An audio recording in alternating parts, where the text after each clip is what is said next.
Pour passer du signe au chant-signe et d'un texte à une performance, le secret de Delphine Saint-Raymond est de s'appuyer sur son ressenti personnel.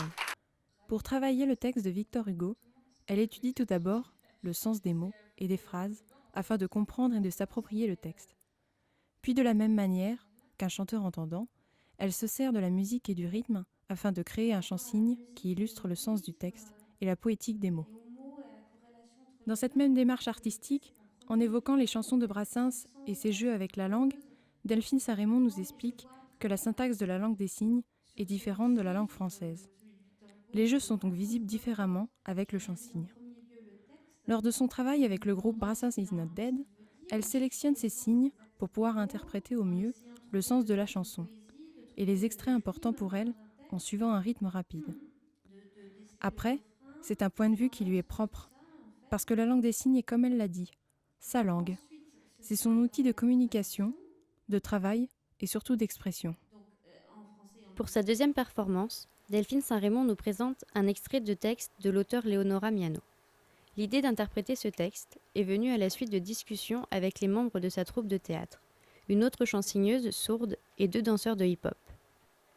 Leur diversité culturelle s'est tout de suite reflétée dans le texte Afropéa de Leonora Miano, puisqu'il aborde la question de l'identité à travers la double culture française et camerounaise de l'auteur. Il ne restait plus qu'à mettre en forme l'extrait choisi.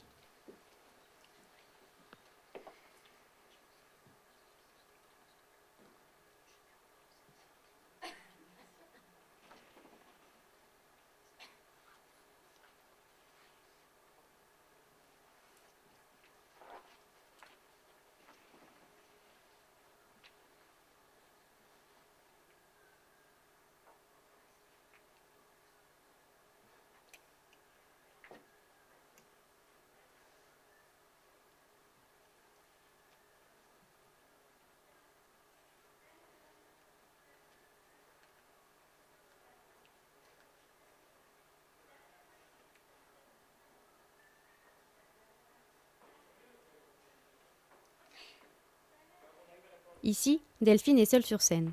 Mais avec sa troupe, cette performance est mise en musique. En septembre dernier, ils ont eu l'opportunité de présenter cette performance dans un petit village du Liban, devant un public surpris par le français et la langue des signes.